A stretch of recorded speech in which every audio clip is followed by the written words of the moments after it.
Yes, तो कल हम लोगों ने जो पढ़ा था फोकल डिस्टेंस, फोकल प्रॉपर्टी के बारे में पढ़ा था। तो कोई हाई पैराबोला है, कोई भी ये एक स्टैंडर्ड हाई, या तो कोई जनरल हाई पैराबोला है, इस पर कोई पी अगर लाई करता है और अगर ये एस और ये एस डैश है, तो इसकी जो फोकल डिस्टेंस का जो डिफरेंस है वो इक्वल टू 2 है होना जरूरी है। मॉड लेते हैं, मॉड इसलिए क्योंकि किसी भी ब्रांच पे हो सकता है। इस पर होगा तो पी एस आपका छोटा हो जाएगा, पी एस डैश बड़ा हो जाएगा। मतलब अगर इसको देखें तो केवल अगर मॉड हटा दे तो ये पॉजिटिव किस पे होगा, पॉइंट पी अगर इस ब्रांच पे तो पी एस बड़ा हो जाएगा, पी एस डैश छोटा हो जाएगा। तो कुल मिला के ये पॉजिटिव होना चाहिए डिफरेंस, इसलिए इक्वल मॉड लगाया गया। तो ये 2 है, तो इस केस में ये 2 है जो है आपका एस एस डैश, इससे ये छोटा है क्योंकि ये तो भाई 2 है ही ना। तो इसी से आपको क्या बात होती है, कोई भी फिक्स पॉइंट ए और कोई एक दूसरा फिक्स पॉइंट बी है, पी अगर इस तरीके से मूव करता है कि इनका जो डिफरेंस है, इसका जो पी ए और ये पी बी का जो डिफरेंस है माइनस पी बी का जो डिफरेंस है, अगर ये के है, के अगर आपका ए बी से छोटा है तो ही ये हाई पैराबोला होगा। ये अगर इक्वल टू ए बी हो गया तो क्या होगा, कल मैंने बताया था आपको, इधर वाला लाइन बीच में नहीं आएगा कुछ भी।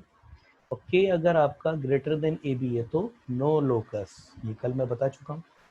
किसी को प्रॉब्लम है कल का वीडियो देख सकते हैं आप, इजीली आ जाएगा समझ में, उसमें अच्छे से एक्सप्लेन किया हुआ। तो एक क्वेश्चन चलिए देख लेते हैं। एग्जाम्पल है आपका, late P is a variable point.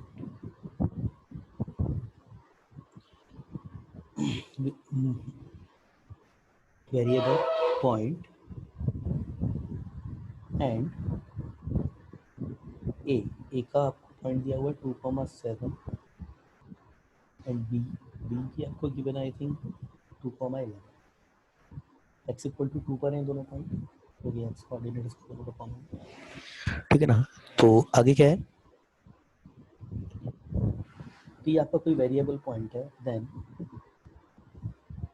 Find the locus of PA minus PB equal to K if, अब पहली कंडीशन K आपको गिवन है 4, दूसरा K आपको क्या गिवन है 10, तीसरा K आपको गिवन है। चलो सॉल्यूशन देखते हैं, इजी है क्वेश्चन। पहले तो मैं ए बी निकालता हूँ। ए बी मेरे पास क्या है, ए बी अगर मैं निकालूंगा तो अगर मैं डिफरेंस फार्मूला से भी निकाला तो this square minus this square वो तो जीरो होगा, ये this square minus this square तो 4, फिर उसी का स्क्वायर पे 4 ही आ जाएगा। पहला है हमारे पास, ए बी तो आ गया मेरे पास। फर्स्ट के इक्वल टू 4 इक्वल टू ए, मतलब ये क्या हो गया मेरे पास, ए यहाँ पर है बी यहाँ पर है, इन दोनों के जो बीच की डिस्टेंस है वो कितनी है 4, और जो पी है इस तरीके से मूव कर रहा है कि इसके डिस्टेंस का जो सब्ट्रैक्शन है, डिस्टेंस का जो सब्ट्रैक्शन है, मतलब P A minus P B है वो भी 4 हो जाए, तो क्या होगा, वो कहाँ पर होगा पॉइंट, यहाँ हो नहीं सकता, यहाँ बीच में हो नहीं सकता, कहाँ पर आएगा, इधर आएगा और इधर आएगा।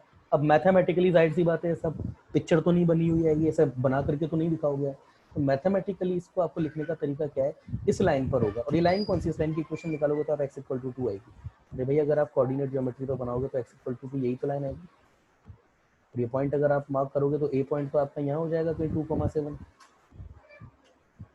रही बात b पॉइंट की तो और कहीं ऊपर होगा b पॉइंट 2,11, ये इधर नीचे होगा और इधर की तरफ ऊपर होगा। तो आप लाइन के इसको लिखने का तरीका क्या है, x equal to 2 and y belongs to minus infinity to 7, है ना। 7 को ले नहीं सकते क्योंकि अगर 7 ले लिया तो इस पॉइंट पर तो आपका P A minus P B, yes इसके पॉइंट पे पी ए माइनस पी लिया जा सकता है, क्योंकि इस पॉइंट पर भी अगर मेरा पी अवेलेबल है तो पी ए मेरा खुद 4 हो गया, पी बी 0 हो जाएगा, यस सेटिस्फाइड कर रहा है। तो P A 7 close bracket union again 11 से इनफाइनाइट, लिखने का तरीका, ठीक है। नेक्स्ट देख लेते हैं, चलिए तो मैंने जस्ट दिखाने के लिए आपको बनाया था। अगला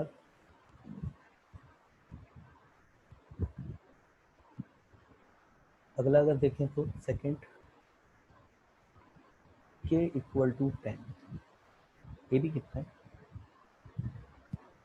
तो भैया के आपका ग्रेटर देन ए बी हो गया, क्या होगा? नो लोकस, कोई लोकस नहीं होगा। थर्ड आपको सबको पता ही है, के लेसर देन ए बी, के तो 3 ही है ना, छोटा आपका ये भी आपका 4। तो इस केस में आपका हाई पैराबोला आ जाएगा, और हाई पैराबोला जो आएगा उसकी लोकस क्या, उसका उसके फोकस क्या होंगे, यही दोनों पॉइंट्स होंगे उसके फोकस, 6 पॉइंट दिया है। तो ये जो आपका हाई पैराबोला आएगा ये x इक्वल टू 2 लाइन पर होगा, ये होगा आपके पास 2,7, ये ऊपर कहीं होगा आपके पास 2,11, ये दोनों फोर्सेस हो जाएंगे इसकी। बीच में सेंटर आ जाएगा, सेंटर किस पे आएगा, इसी लाइन पर रहेगा, 11 + 7/2 कितना हो जाएगा, ये आपके 18/2, तो ये आपके 2,9 पर होगा, ये सेंटर होगा बीच में। ये आपका कुछ हाई पैराबोला ऐसा कुछ आएगा, कुछ कुछ शेप ऐसी होगी ना, तो एग्जैक्ट तो नहीं बना पाएंगे ना, ये कुछ शेप ऐसी, ये आपका हाई पैराबोला आएगा जिसकी फोर्सेस ये है। अब तो कुछ भी पूछा जाए आप बता सकते हैं। और इसकी इक्वेशन अगर, अच्छा इसने पूछा भी तो इसने क्या है, इसने इक्वेशन पूछी है इसकी आपसे, तो इसकी इक्वेशन या तो इसी से ही बता दो, पी एस माइनस ये डिस्टेंस फार्मूला लेकर के इसी से ही बता दो, ऐसे ही बताया जा सकता है। और ऐसे नहीं बताओगे तो या तो इस फोर्सेस से बता दीजिए, आई थिंक डिस्टेंस फार्मूला से ज़्यादा अच्छा, अदरवाइज शिफ्टिंग अप्लाई करनी पड़ जाएगी आपको। तो इस केस में हाई पैराबोला होगा, और लगा दीजिए, रख दीजिए फॉर्मूला इसमें, P S minus P B equal to 3 में रख दीजिए।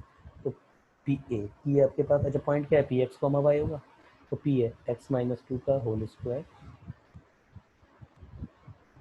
प्लस वाई माइनस 7 का होल स्क्वायर, ये अंडर माइनस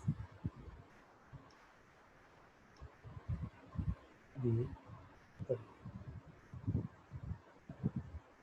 क्या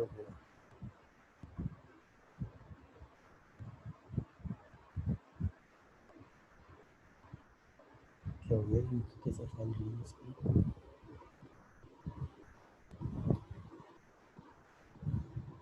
चलिए ये रूट,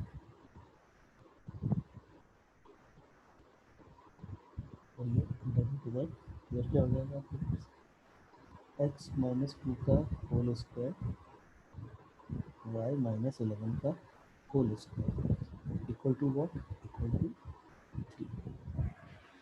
और दोनों साइड स्क्वायर कर लीजिए, स्क्वायर करके जो वैल्यूज आती है उसको लिख दीजिए, निकाल सकते हैं इससे। तो दोनों साइड स्क्वायर करके इधर, जाहिर सी बात है आंसर जो होगा इसका बड़ा एक ई, क्योंकि जो हाई पैराबोला है ना ये आपका केवल शिफ्टेड है, रोटेटेड नहीं है। शिफ्ट कहाँ पर किया गया है इसको अभी पता पड़ जाएगा। तो इसको दूसरा तरीका अगर इसका देखा जाए, भाई मेरे पास क्या है, P A minus P B equal to K, दोनों मुझको पता है।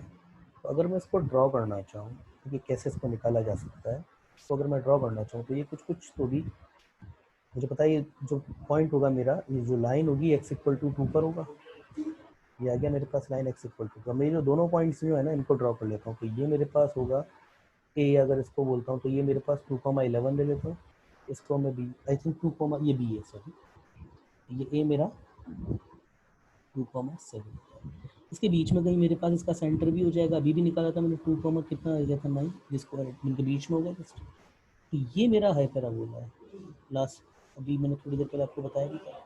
इसकी इक्वेशन निकालने का तरीका क्या, अब आपको पता ही है, आपका वर्टिकल है, ये वर्टिकल हाई पैराबोला है, मतलब आपका इसका क्या कहने का मतलब क्या है, इसमें इसमें इसकी जो ट्रांसवर्स एक्सिस होगी वो वाई एक्सिस होगी, मतलब वाई स्क्वायर वाला जो टर्म आने वाली है वो नेगेटिव, मतलब इसकी जो फॉर्म होगी शिफ्टिंग से पहले की जो इसकी फॉर्म होगी वो कुछ ऐसी होगी, y square upon b square minus x square upon a square, ये कुछ इसकी फॉर्म होगी।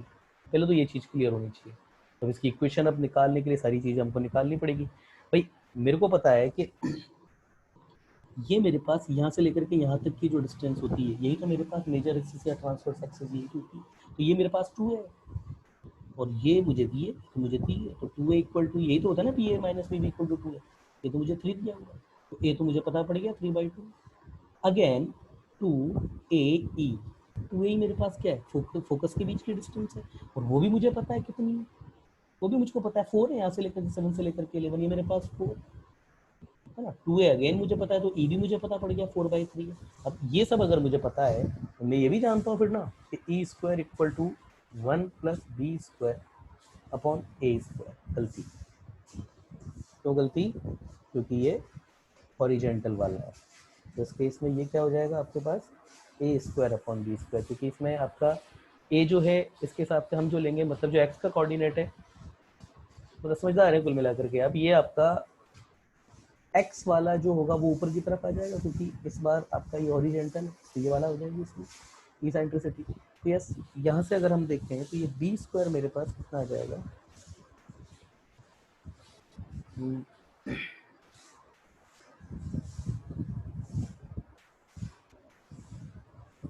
ये बी स्क्वायर जो होगा, ओके ओके ओके ओके, ये इनको मैंने, इसको मैंने ए लिया है ना, अदरवाइज इसको तो बी लेना पड़ेगा, तो ठीक है फॉर्मूला वो भी लगा ही सकते थे।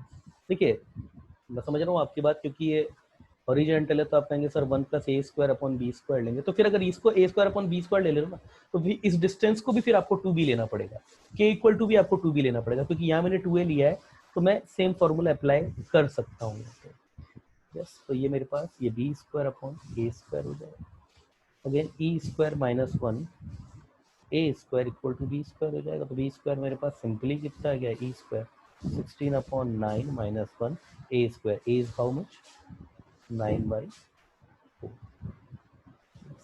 b मेरे पास कितना आ जाएगा, b², 16 - 9 ना, 8, 16 - 9, ये कुछ तो भी 7, यस 7/9 × 9/4, तो मेरे पास 20, अच्छा b² से ही मतलब होता है, b से तो मतलब होता नहीं है, डिनोमिनेटर में वही आता है एक्चुअली, तो ये मेरे पास सीधे आ जाएगा 7/4। या तो मेरे पास हाई पैराबोला अगर मैं निकालता तो मेरे पास आना क्या चाहिए ना, x² upon a² minus y² upon b² upon a² minus y² upon b²। मगर क्योंकि हम जानते हैं ये वर्टिकल है तो ये तो नहीं होगी, हमारे पास क्या होगा, हमारे पास अपोजिट वाला होगा, उल्टा वाला होगा, वर्टिकल वाला तो ये नेगेटिव हो जाएगा, तो ये हमारे पास क्या हो जाएगा, ये y² अपॉन a², क्योंकि मैंने इसको a ही की तरह ट्रीट किया, तो ये a², b लेता तो यहाँ पर फिर b आ जाता है, upon x² upon b² equal to 1, दोनों पता है आपको, दोनों पता है आपको, तो y² अपॉन ये हो जाएगा 9/4 minus x² upon 7/4 equal to 1। ये कब होता है, जब ये यहाँ ओरिजिन पे सेंट्रलाइज होता है इधर।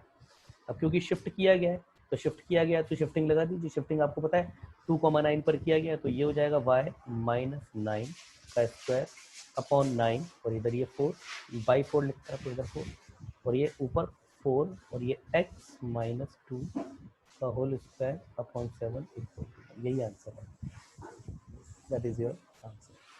आगे देख लेते हैं, आगे देख लेते हैं इसका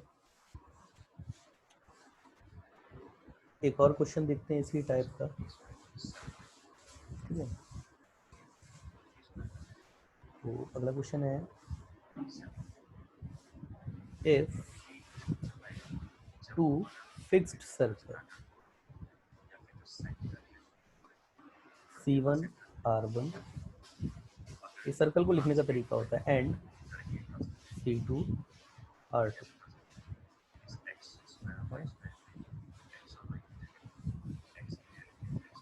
where R1 is not equal to R2, ये आपको स्पेशली गिवन है, मतलब दोनों सर्कल जो है वो उनकी रेडियस इक्वल नहीं है, अलग अलग शेप में है ना। और दूसरा क्या दिया है, C1 C2 greater than R1 + R2, मतलब एक दूसरे से दूर है, टच नहीं करते एक दूसरे को। Then find the locus of a circle of center of, sorry, find the locus of center of circle which touches both circles. अब यहाँ पे एक बात, बच्चे कुछ जो सो कॉल्ड इंटेलिजेंट बच्चे जो होते हैं तो जरूर पूछते हैं सर इंटरनली टच करेगा या एक्सटर्नली, है ना। कुछ दिमाग भी लगा लेंगे भाई इंटरनली कैसे टच कर जाएगा। जब दोनों सर्कल ही एक दूसरे को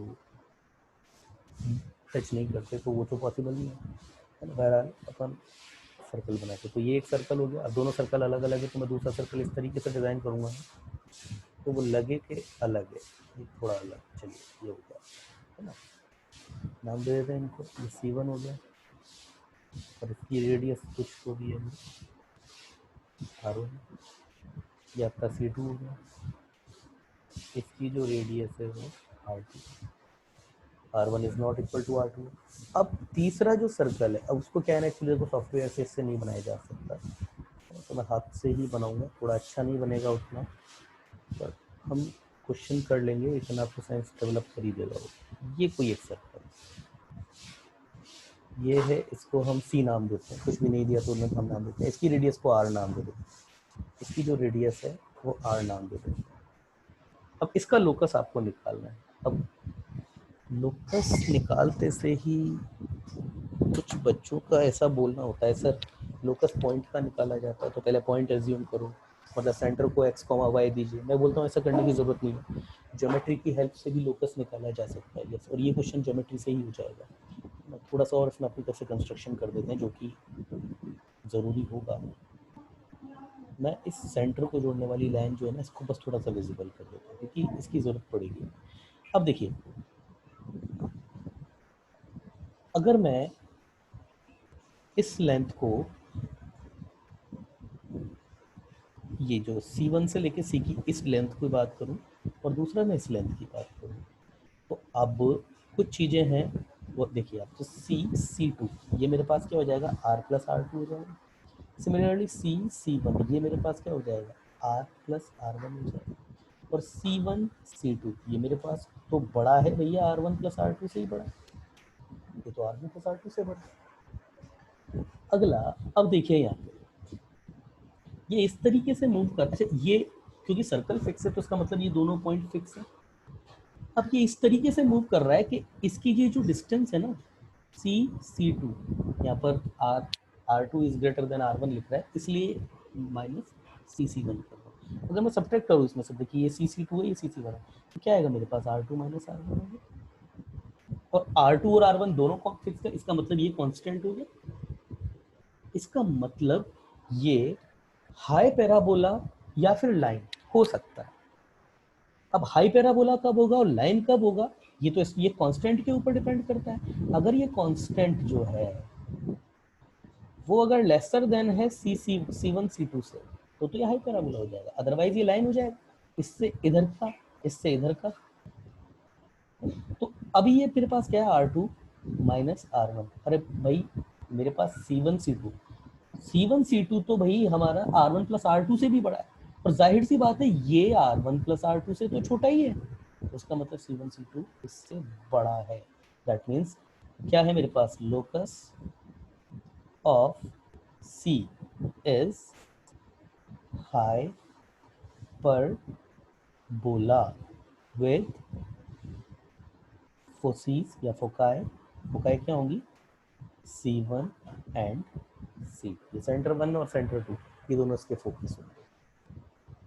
ठीक, अच्छा एक और चीज, सपोज जैसे क्वेश्चन में नहीं दिया ऐसा, अगर ये R1 इक्वल टू R2 दे देते तब कंडीशन क्या हो जाएगी, तब कंडीशन C1 C या C2 C, अब तो कुछ भी लिखो, C1 C ये equal to 0, R1 minus R2 equal to 0 इस केस में। और अगर ये केस हो जाता तो ये मेरे पास क्या है, ये मेरे पास उस पॉइंट का लोकस है जिसकी इस पॉइंट से और इस पॉइंट से डिस्टेंस का जो डिफरेंस है वो 0 आ रहा है, मतलब इक्वल है। मतलब ये पॉइंट इस तरीके से मूव करेगा कि इससे और इससे जो डिस्टेंस है वो इक्वल होगा। तो ऐसा क्या होता है आपके पास, कभी भी दो फिक्स पॉइंट से डिस्टेंस जो है वो इक्वल रख करके अगर किसी पॉइंट को चलना हो ना, तो वो उनके परपेंडिकुलर लेंथ बाइसेक्टर ये आ जाएगा, इसका परपेंडिकुलर। मतलब ये सेंटर क्या होगा, मतलब यहाँ पर होगा तो इसको टच करते हुए इसको ये एक सेंटर हो जाएगा, यहाँ पर बीच में होगा तो ये एक सर्कल आ जाएगा, इस तरीके से मूव करेगा। इसको टच करते हुए इस लाइन पर जितने भी सर्कल बन सकते हैं ना, वो सारे पॉइंट इसका लोकस में आ जाएंगे, सी के लोकस। ठीक है, चलिए आगे देखो अगला। अच्छा बेटा, एक और चीज़ मैं आपको थोड़ा बता दूँ, हाई पैराबोला का जो केस होता है वो एलिप्स के और पैराबोला के केस से कैसे डिफर करता है। पहले तो एलिप्स की बात करें, एलिप्स की पहले तो बात करें। ये प्रॉब्लम अभी भी आई थी थोड़ी देर पहले जब हम क्लास में थे हमारे।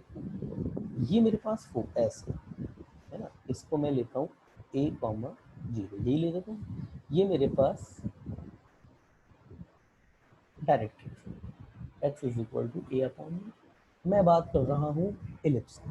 तो हम क्या करते थे ना, ये पी अगर मैं लेता हूँ एक्स कॉमा वाई, तो ये पी एस इक्वल टू ये पी एम हम करते थे।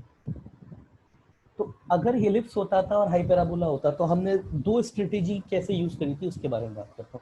एलिप्स की बात करता हूँ तो ई इज लेस देन, तो मैंने इक्वेशन निकाली थी, वो कैसे निकाली थी, पी एस का square equal to e square P M square, ये निकाली थी कुछ करके। तो P S square x minus a का होल स्क्वायर, ये ए ई था सर, ए ई का whole square plus y square equal to e square, और ये x minus a upon e इसका स्क्वायर।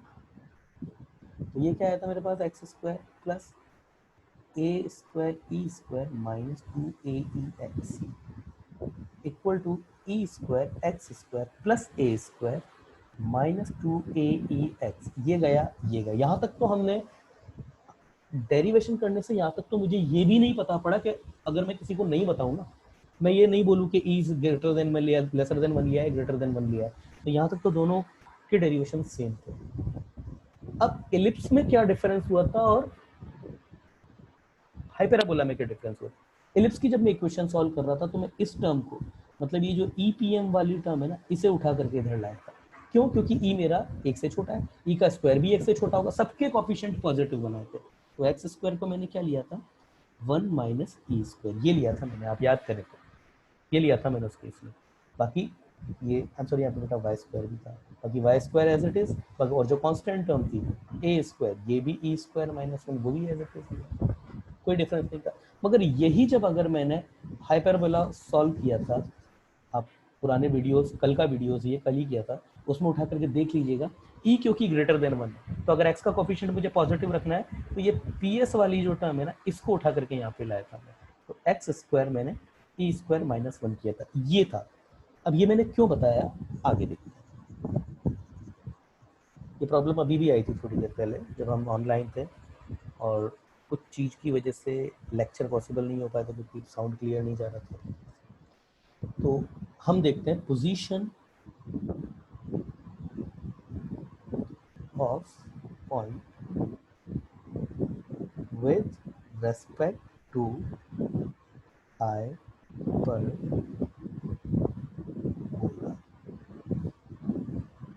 इस रिजल्ट को भी स्टैंडर्ड पे वेरीफाई कर लेंगे, वो सबके लिए हो जाएगा फिर। लेफ्ट अपॉन पी, है ना, एक्स वाई लेने की जरूरत नहीं क्योंकि हम एक्स वाई को रखेंगे भी नहीं, इतने सारे डेरिवेशन आपने किए। And standard hyperbola x square upon a square minus y square upon b square, ये।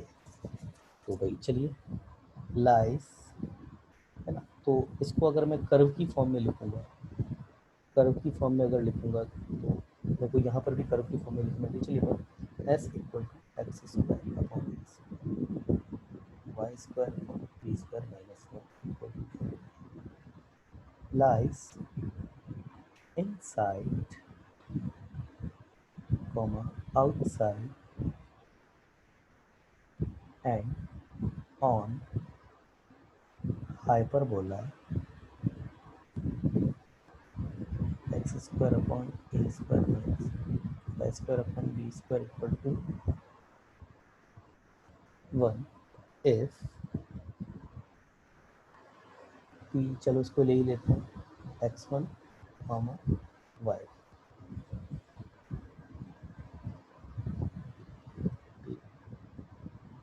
x1 comma y, ठीक है। if sp x1 y inside के लिए पॉजिटिव आउटसाइड, इनसाइड के लिए पॉजिटिव, आउटसाइड के लिए S P x one y one, ये जो टर्म आने वाली है इसको सेटिस्फाइड करवाने के लिए ये हमारे पास क्या आउटसाइड के लिए नेगेटिव, एंड हाई पैराबोला के लिए S P x one y one equal to zero respectively, yes respectively, where S P x one y one, इसको कई बार एस वन भी लिख दिया जाता है, क्यों? क्योंकि लोअर सफिक्स इसका एक्स और वाई का एक्स वन वाई वन है, एक्स टू वाई टू होता तो एस टू लिख दिया, ऐसे भी लिख देते हैं इसको कई बार। क्या है हमारे पास एक्स वन का square upon a square, y one का square upon b square minus ये है। अब इसको देख लेते हैं कैसे ये चीज़ प्रूफ होती है। कुछ बच्चे तो समझ भी गए होंगे, मैंने जो लास्ट अभी एक्सप्लेन किया उससे ही कई बच्चों को सेंस तो लग गया होगा। चलो फिर भी देख लेते हैं।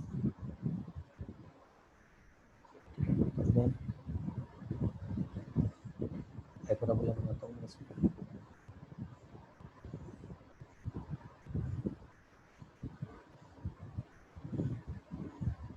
ये इधर वाली ब्रांच होगी, फोकस बनाना पड़ेगा S A e comma zero, और तो जरूरत नहीं। हाँ, एक डायरेक्ट्रिक्स भी बनानी पड़ेगी, थोड़ा नेमिंग कर देते हैं। ये ओरिजिन है,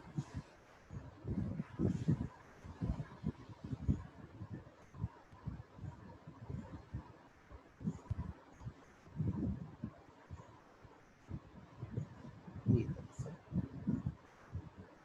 इसकी भी डायरेक्ट्रिक्स बना लेते हैं।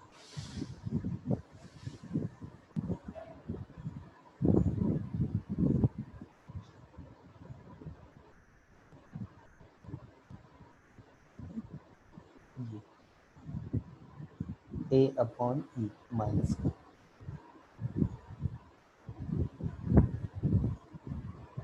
माइनस ए, ठीक है। अब इस पर एक पॉइंट लेते हैं, चलिए लाइन चेंज कर लेते हैं। ये पी लिया, ठीक है। यहाँ नीचे इसी की सीध में भी ये मैंने पी डैश लिया, इसी की सीध में ऊपर मैंने पी डबल डैश लिया। चलिए आगे बात करते हैं, ठीक है। पहला मैं बात करता हूँ इस पॉइंट थोड़ा ऊपर ले लेते हैं, ठीक है, ताकि थोड़ा सहूलियत रहेगी। यहाँ ले लेते चलिए, ये मैंने पी लिया, इससे नीचे मैंने पी डैश लिया, और ये इसके ऊपर मैंने पी डबल डैश दिया। ये तीनों एक ही लाइन में, यहाँ ध्यान देने वाली बात है।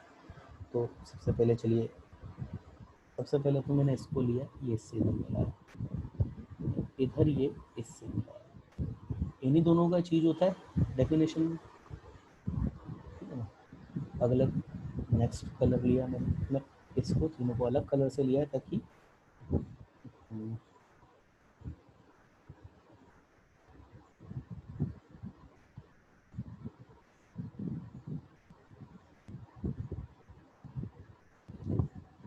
अगला ये लिया, ये करा,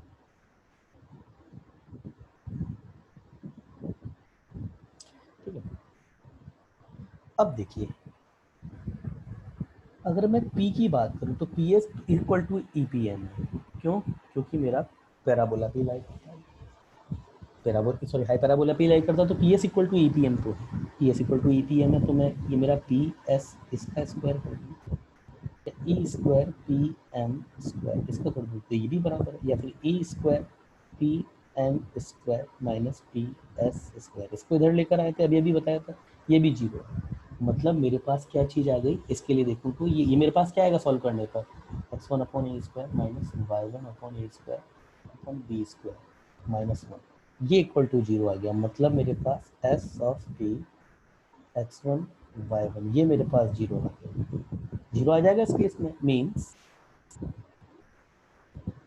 P x one y one, और ये मेरा पी एक्स, ये केस तो आ गया, कब आ गया? जब P x one y one lies on hyperbola H B से, ठीक है ना। नेक्स्ट केस देख लेते हैं, इसी का ही सब केस। अगला अगर मैं बात करूँ इसकी, पी डैश ई, तो पी डैश एस और ये P E dash P dash M, अच्छा ये एम डैश, ये एम और ये एम डबल डैश, ठीक है। तो ये वाला जो केस, अच्छा एक और मैं आपकी बात आप देखें, इन सारे केस में ये डिस्टेंस और ये डिस्टेंस तो इक्वल है, क्यों? क्योंकि पी आपका एक ही सिग्मा, तो यहाँ से कोई भी पॉइंट लीजिए आप, ये डिस्टेंस तो इक्वल है, मतलब ये वाली साइड तो सबके लिए, मैं कोई ये वाला ये जो ये जितना था ना उतना ही ये लिख देता हूँ, E P M equal to E P M dash P dash M dash equal to E P double dash M double dash, ये तो सब इक्वल है, मतलब ये तो इसका जितना था उतना ही इसका है, मगर क्या पी डैश इसके इक्वल है क्या? नहीं, पी डैश एस तो इससे कम हो गया, ये पी डैश एस तो कम हो गया, ये तो ज़्यादा था, इसका मतलब ये वाली साइड हमने कम कर दी, तो ये मेरा इधर वाला इधर की तरफ से बढ़ा। अब अगेन पी डैश एस का square lesser than e square p dash M dash का स्क्वायर हो जाएगा, मतलब मेरे पास e square p dash M dash इसका square minus p dash s इसके स्क्वायर, ये होगा, ये मेरा पॉइंट। और ये मेरे पास सॉल्व करने पर क्या आता है, x1 का square upon a square minus y1 का square upon b square minus 1, ये पॉजिटिव आ गया, means p x1 y1 lies inside HP hyperbola के अंदर लाई करेगा, ठीक है। क्या कंडीशन है इसमें, S1 या SPX1Y1 शुड बी पॉजिटिव। ध्यान दीजिएगा, चाहे पैराबोला हाइपरबोला आपका स्टैंडर्ड हो या जनरल हो, ये कंडीशन याद रखिएगा, सब में लगेगी ये। अगला मेरे पास क्या है, फाइनल कंडीशन, ये वाली आखिरी condition P dash M dash वाली। तो इस केस में अगर मैं बात करूँ P double dash M double dash E और ये पी डबल डैश एस, इसमें क्या है मेरे पास, ये तो और बड़ा हो गया, इधर तो ये बड़ा हो गया, तो अगेन मेरे पास e square p double dash M double dash minus p double dash s इसका स्क्वायर शुड बी नेगेटिव, तो ये मेरे पास कितना आएगा, x1 का square a square minus y1 का स्क्वायर अपॉन बी स्क्वायर, ये y minus 1 should be negative, मतलब S1 should be negative, means P lies outside of hyperbola, ठीक है ना, ये आप क्लियर है, आपको यही डेरिवेशन मैंने तब करवाया था। यस, अगला देखते हैं, अगली चीज देखते हैं, line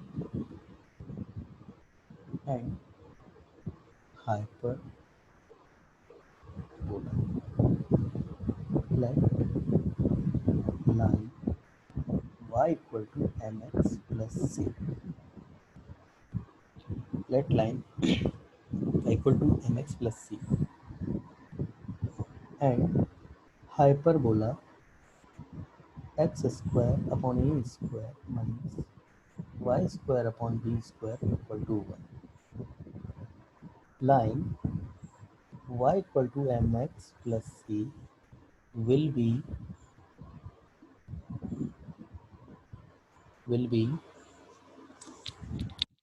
secant if it's called secant tangent and neither secant nor tangent if c square greater than equal to lesser than a square m square minus b square। यही रिजल्ट हमने, हालांकि जो c के अपोजिट वाली term थी वो B square की जगह माइनस बी स्क्वायर की जगह प्लस बी स्क्वायर आ रहा था, ये थोड़े चेंज थे, मतलब यहाँ पर ये लेसर आ गया था, यहाँ इक्वल, और ये ग्रेटर देन आ गया था इलिप्स के केस में। तो मैंने आपको बोला था ना कि कुछ रिजल्ट हैं जो बी को बी स्क्वायर को माइनस बी स्क्वायर से रिप्लेस करने का आ जाता है, तो वो एक रिजल्ट आपका टेंजेंशियल कंडीशन का भी अभी आएगा, थोड़ा देखते जाइए, है ना। ये होगा रेस्पेक्टिवली, मतलब अगर y is equal to m x plus c आपने लिया, c का स्क्वायर किया और ये हाइपरबोला में से ये एम भी आपको पता ही होगा, लाइन की इक्वेशन तो सी भी पता है, एम भी पता है।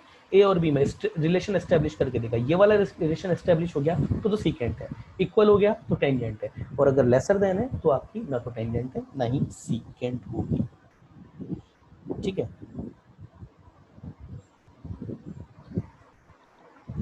प्रूफ देख लेते हैं।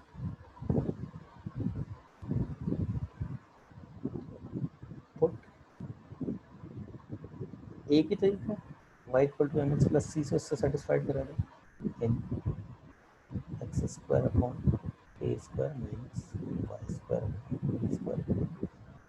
चलो, तो ये x square upon a square minus m x plus c का square upon b square equal to, तो क्या आएगा ये x square b square minus a square m square x square plus c square plus two m c x minus a square b square equal to zero.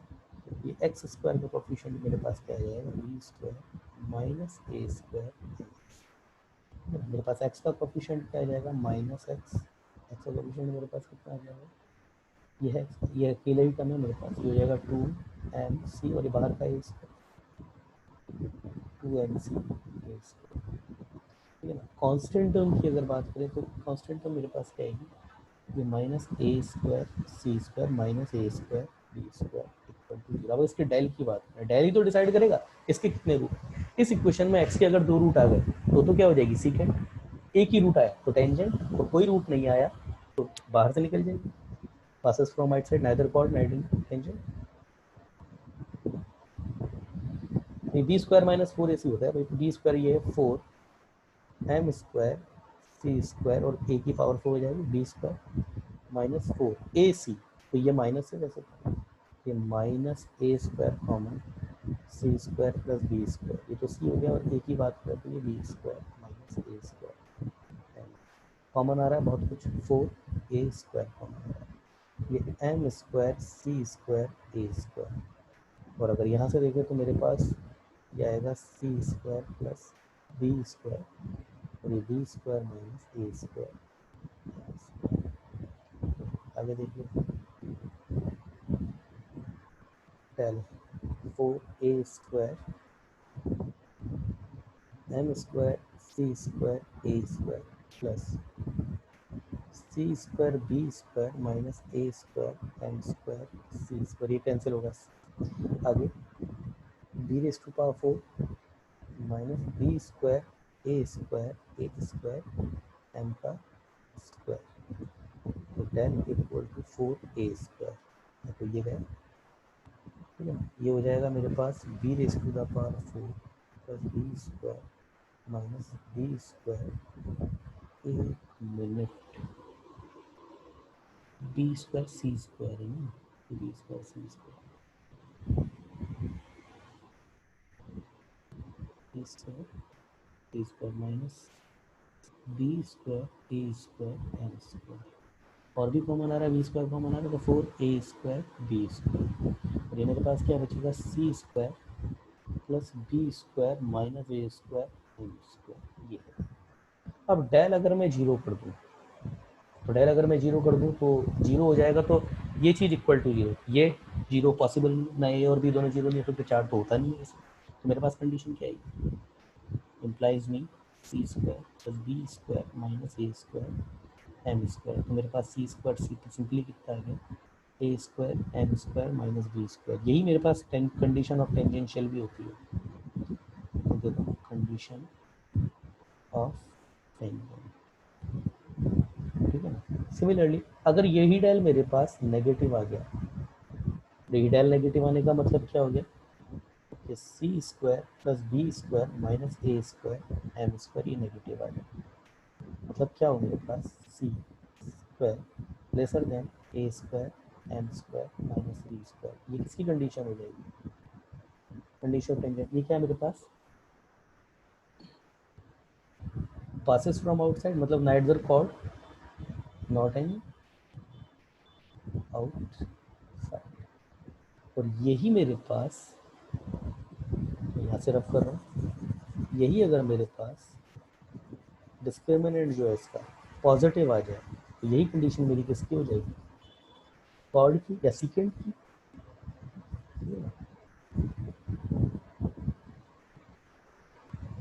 अगर del मेरा positive हो जाए मुझे क्या आ जाएगा, c square plus b square minus a square m square, ये मेरा पॉजिटिव हो जाए तो सी स्क्वायर क्या हो जाए, greater than a square m square minus b square. अब इसका फ़ायदा क्या है,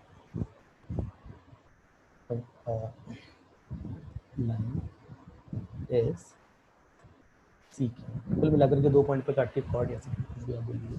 अब इससे फ़ायदा क्या है, अगर सपोज मैं आपको हाई पैराबोला मैंने आपको दे दिया x square upon 25 minus y square upon 9 equal to 1, ये स्टैंडर्ड दे दिया, और फिर मैं पूछता हूँ y is equal to 7x plus 9, ये बताइए मुझको ये सीकेंट है, टेंजेंट है, या फिर कुछ भी नहीं है।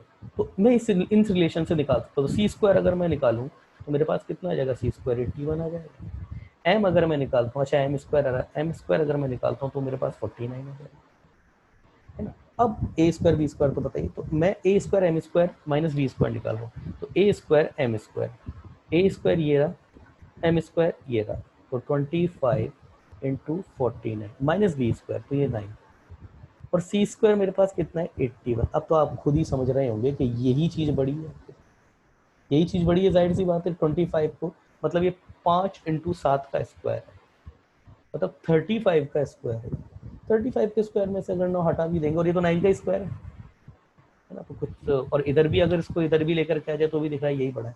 तो अगर ये बड़ा है तो आपके पास कौन सी कंडीशन फिट हो गई, ये वाली, इसका मतलब ये जो लाइन है इसकी सीकेंट है। इस तरीके से सारी लाइन को वेरीफाई कर सकते हो, ठीक है, सारी लाइन को वेरीफाई कर सकते हो, ये फायदा हो गया इस चीज़ से, है ना। इसलिए जितने भी रिलेशन निकाले अलग अलग कर्व में, सबका यही यूज़ है। ये नेक्स्ट देखते हैं हमारे पास, चलिए next, chord of hyperbola,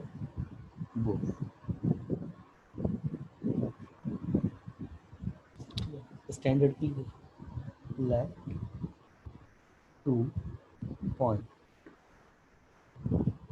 on hyperbola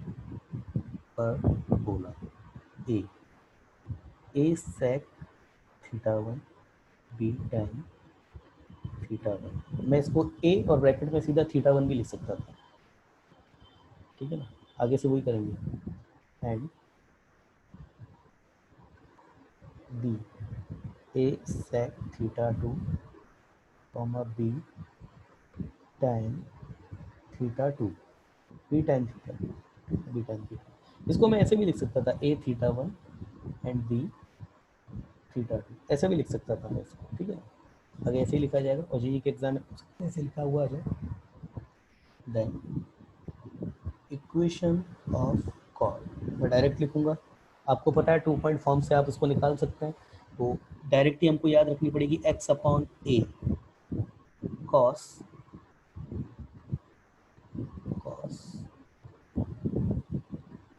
theta 1 minus theta 2 upon 2 minus y upon b sine theta 1 plus theta 2 upon 2 equal to cos theta 1 plus theta 2 upon, अब आप एक और चीज भी देखें ना, तो इलिप्स में हमारे पास इक्वेशन क्या आई थी, इलिप्स में हमारे पास इक्वेशन आई थी x upon a cos theta 1 plus theta 2 upon 2 plus y upon b sine theta 1 plus theta 2 upon 2 equal to cos, ये नेगेटिव आएगा, थीटा 1 माइनस थीटा 2 अपॉन 2, ये आएगा। सब कुछ सेम है तकरीबन, बस ये माइनस आ गया, माइनस तो आना बनता भी है भाई, माइनस तो आना बनता भी, क्योंकि ये हमारे पास हाइपरबोला जो है x square upon a square, इसके बीच में भी तो माइनस ही आ रहा है, तो इसका माइनस आना तो समझ में भी आता है।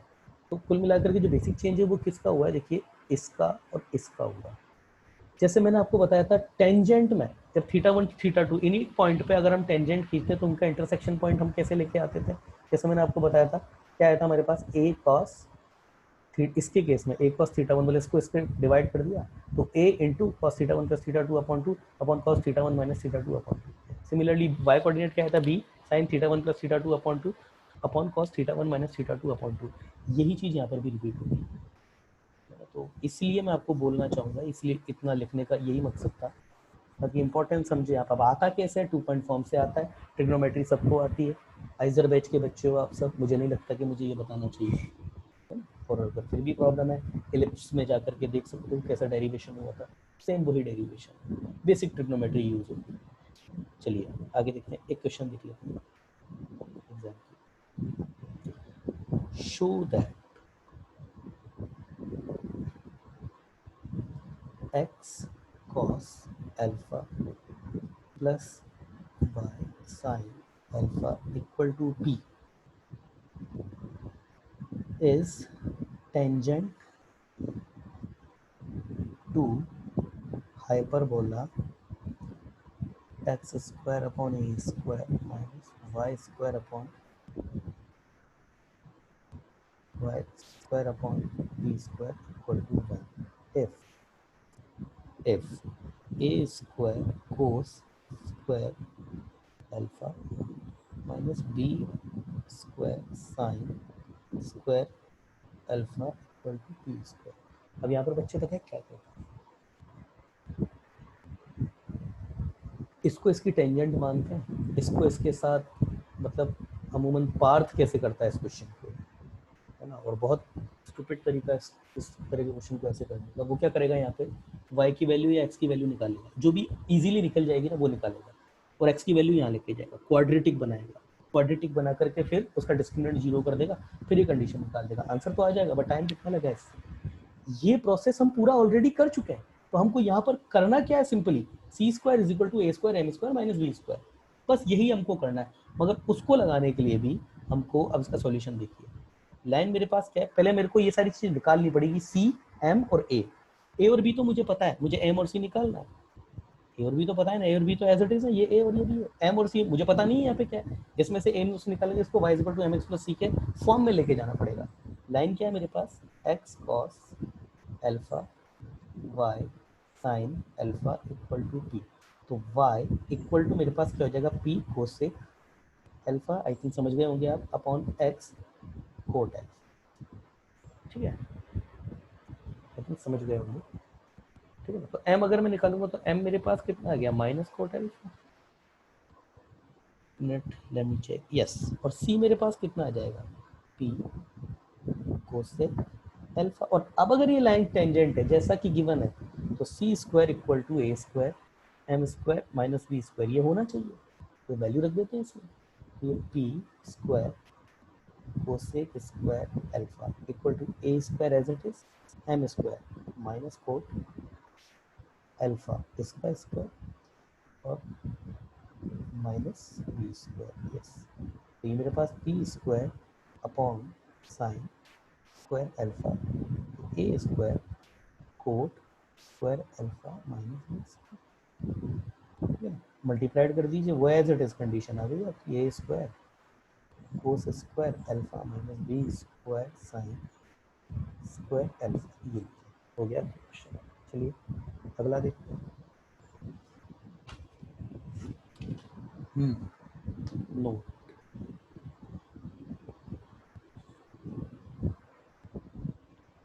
if theta 1 and theta 2 are ends of focal chord, क्या होती है फोकल कॉर्ड, ये हमारा हाइपरबोला रहेगा, ये हमारा एस रहेगा, इससे पास होने वाली कोई, या इधर वाली जो ब्रांच रहेगी इसका ये एस डैश रहेगा, इससे पास होने वाली कोई।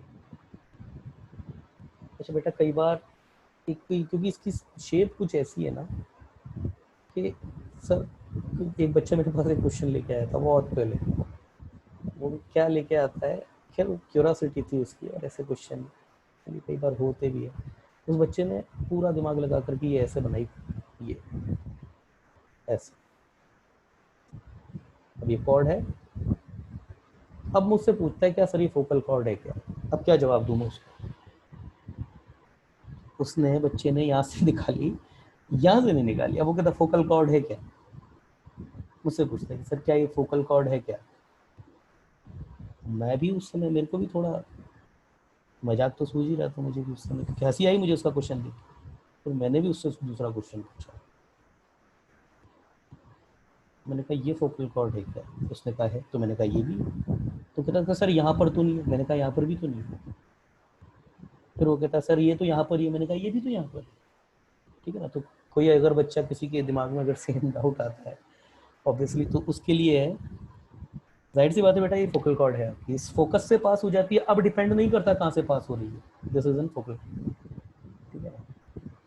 और दूसरा, जिस ब्रांच पर वो फोकल कॉर्ड है, थीटा वन और थीटा टू उसी के ही माने जाएंगे। ठीक है ना? तो अभी जो पुराना जो केस आया था, वैसे मैंने रब कर दिया। ठीक है ना? तो जैसे अब रब करने में टाइम लगेगा, इसको रीड्रॉ करने में। तो ये जो थीटा वन थीटा टू जो अगर मैं यहाँ लूंगा ना, तो वो इसी ब्रांच के लिए जाएंगे, इस ब्रांच के, ये थीटा वन या थीटा टू या कुछ भी, जो भी आपको लेना है। ये थोड़ा ध्यान रखिएगा इस केस के। अगर theta one theta two are the ends of focal chord, then are the ends of focal chords, then tan theta by 2 theta 1 by 2 into tan theta 2 by 2 equal to कितना हो जाएगा ये आपके पास? 1 प्लस ई अपॉन 1 माइनस, ये हो जाता है। Same यही केस, बिल्कुल सेम यही केस हमारा एलिप्स में भी आया था। एलिप्स में हमारे पास क्या आया था वैसे? tan theta 1 upon 2 dot tan theta two upon two, जो एलिप्स का हमारा केस था वो उल्टा आ गया था, e minus one upon e plus one, यह है।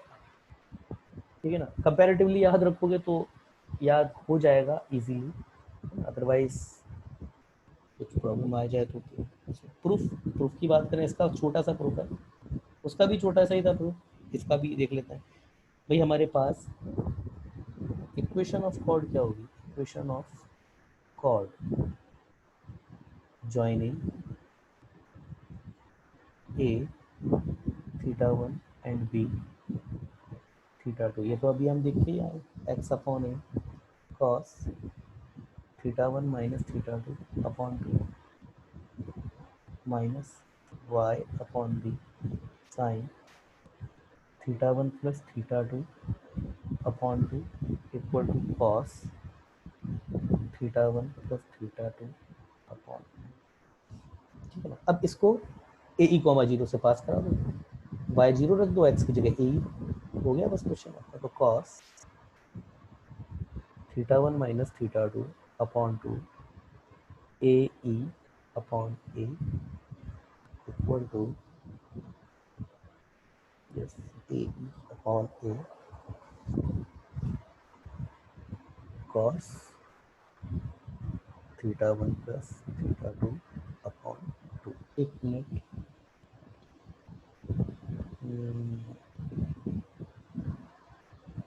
यस ठीक, ठीक।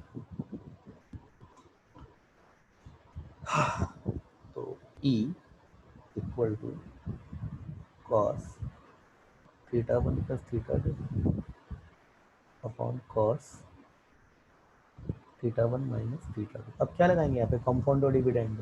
तो मेरे पास one plus e upon one minus e, मतलब ये वन है। क्या किया है मैंने? इसको इसमें ऐड किया। अब जिस ऑर्डर में ये चीज़ होती है ना, उसी ऑर्डर में यहाँ पर भी परफॉर्म किया जाएगा। तो मेरे पास क्या होगा? Cos theta one minus theta two upon two plus cos theta one plus theta to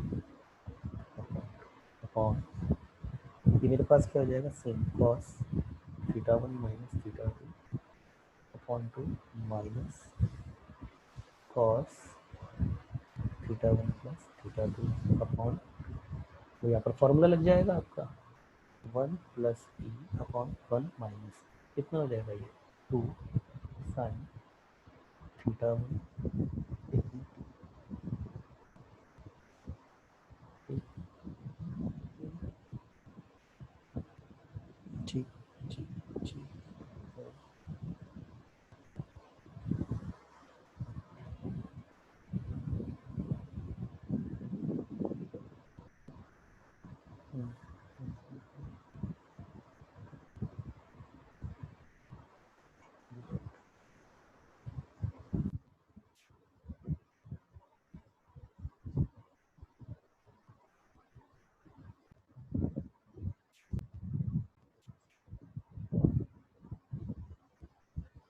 problem आ रही है, एक मिनट हो गया। इस तो फॉर्मूला बस प्रोसीड। तो ये आपके पास cos theta by two cos theta 1/2 और थीटा 2 ये आ जाए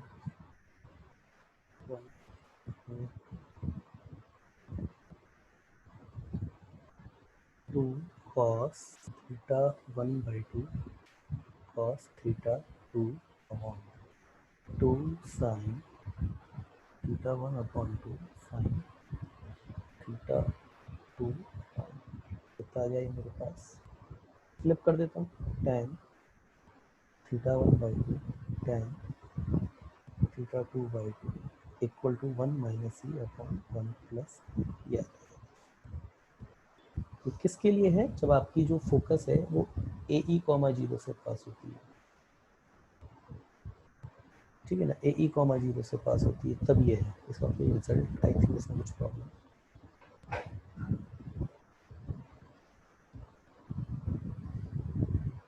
ऑफ फोकल कॉर्ड, इसमें थोड़ा सा करेक्शन होगा, of focal cord, of focal यहाँ पे मेंशन करना पड़ेगा, ऑफ फोकल मेंशन करना पड़ेगा इसको,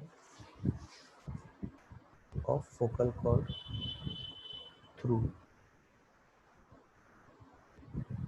ए ई कॉमा जीरो, देन अब होगा ये tan थीटा 1/2 tan थीटा 2/2। वो रिजल्ट गलत नहीं था actually, and through minus a e comma zero, इसके थ्रू पास होती है तो क्या हो जाएगा, tan थीटा 1/2 tan, अब उल्टा हो जाएगा, इक्वल टू इसके लिए क्या हो जाएगा 1 प्लस ई अपॉन 1 माइनस ई। तो ये रिजल्ट एक तो आ गया मेरे पास।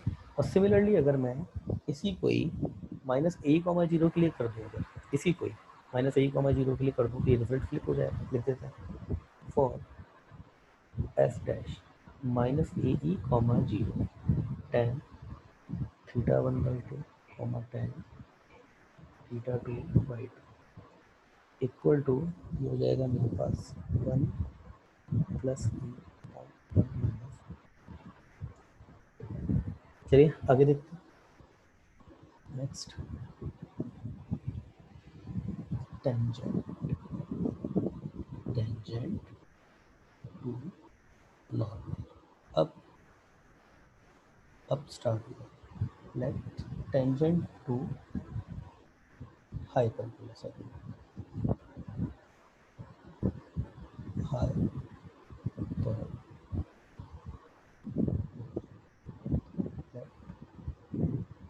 हाइपरबोला स्टैंडर्डली लेंगे, देन इक्वेशन ऑफ टेंजेंट, पहला पॉइंट फॉर्म,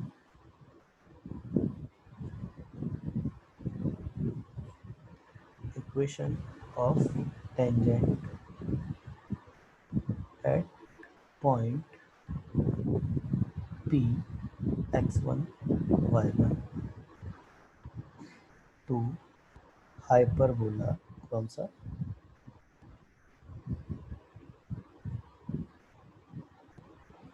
तो इसके दो मेथड होते हैं, हर बार मैं आपको बता रहा हूँ। फर्स्ट मेथड कौन सा है आपका, वही x1 upon a square y1 upon b square equal to 1, एक तो यही है। सेकंड मेथड जो होता है वो आपको पता होगा, उसे डेरिवेटिव मेथड इसमें भी लग जाएगा।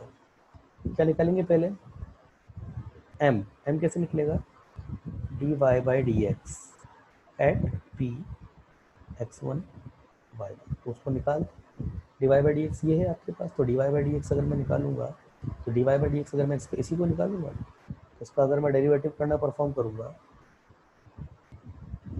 इसका डेरिवेटिव अगर मैं करना परफॉर्म करूँगा कर देते हैं इसका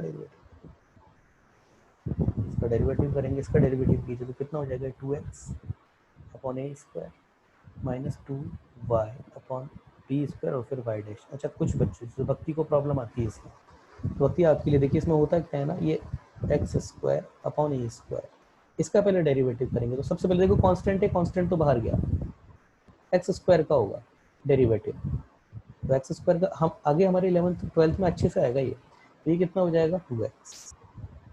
अब वाई स्क्वायर का करेंगे तो वाई स्क्वायर का करने के लिए भी सेम ही अप्रोच लगती है, वाई स्क्वायर का करेंगे एक्चुअली करेंगे किसका करेंगे तो वाई स्क्वायर अपॉन बी का, अगर 1 अपॉन बी तो बाहर हो जाएगा। अब ये d y by d x of y square का होगा, तो सबसे पहले पावर का होता है, तो ये 2 वाई पावर का खत्म, मतलब पावर नीचे आई एक कम, ये वाई ये खत्म, अब वाई का होगा तो सबसे पहले पावर का फिर वाई का, तो वाई का कितना हो जाएगा खुद डी वाई बाई। अभी आप यही याद रख लो, अब ऐसा ही क्यों होता है ना, तो इसका रिजल्ट क्यों का ये तो जब पढ़ेंगे तब आ जाएगा, अच्छे से क्लियर हो जाएगा, पर जब तक क्लियर नहीं है तब तक इसको ऐसे देख सकते हो 0। और actually this is not even required to find the tangent in point form, क्योंकि एक्स स्क्वायर ये जो 5 मैनिपुलेशन है इनसे भी आप निकाल सकते हो, तो फिर भी मैं आपको बढ़ता हुआ ही बता रहा हूँ, क्योंकि यहाँ अगर कोई बच्चा शायद भूल जाए, हालांकि भूलना इसको टफ पड़ता है, ये तो याद भी रहेगा। वाई डैश मेरे पास किसा आ जाएगा इसमें, वाई डैश मेरे पास आ जाएगा, ये 2 और 2 दोनों का 0 में क्या एक्स अपॉन ए स्क्वायर, ठीक है, और ये बी स्क्वायर अपॉन वाई, तो मेरे पास d y by d x y dash को ही बोलते हैं at p x one y, क्या आएगा वैल्यू रख देंगे x one upon y one b square upon a square, ये मेरे पास क्या है स्लोप ऑफ टेंजेंट। यही अगर मैं इसी पॉइंट पर x1 y1 पर स्लोप ऑफ नॉर्मल निकालता तो क्या करता, इसी को माइनस साइन के साथ फ्लिप कर देते, समझदार हैं आप सब लोग। और ये निकालने के बाद फिर मेरे पास इक्वेशन ऑफ टेंजेंट कैसे आ जाएगी, नाउ इक्वेशन ऑफ टेंजेंट मेरे पास क्या आ जाएगी, equation of tangent y minus y1 equal to m, m मेरे पास क्या है x1 अपॉन y1 b square upon a square into x minus x. अब कुछ बच्चे कहेंगे सर ये दोनों तो मिलते हुए से लग नहीं रहे, आप इसको एक्चुअली जब पूरा सॉल्व करोगे ना आंसर दोनों से सेम ही आएगा, इससे सेम ही आएगा। एलिप्स वाले केस में, हाइपरबोला के केस में मैंने इन दोनों को आपस में सेम बना करके भी दिखाया, प्रॉब्लम हो तो वहाँ पे लिख लीजिएगा। यस, अगला फॉर्म देखते हैं, parametric form. Parametric form actually point form ही होती है, equation of tangent to hyperbola x square upon a square minus y square upon b square equal to 1 at p a sec theta comma b tan theta. अब ये तो वही होता है आपके पास, अब चाहे इसको d y by d x से निकाल दो या ऐसे निकाल दो, कैसे भी कर लो, वही first x x one x square की जगह एक्स एक्स वन, तो एक्स ये ए स्क्वायर और एक्स वन हमारे पास क्या है a sec theta minus y upon में ये बी स्क्वायर वाई वन क्या है b tan theta equal to 1, तो ये हमारे पास कितनी आ जाएगी x upon a sec theta y upon b tan theta equal to ये हो गया। और डेरिवेटिव मेथड से, सेकंड डेरिवेटिव मेथड से,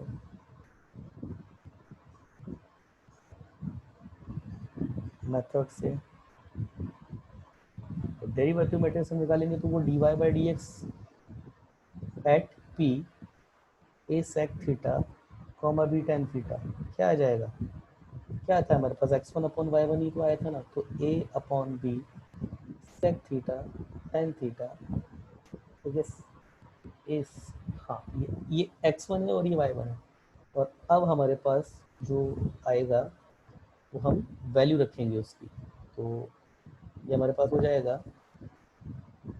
तो ये हमारे पास हो जाएगा b square upon a square, ये कितना आ जाएगा मेरे पास, ये मेरे पास बेटा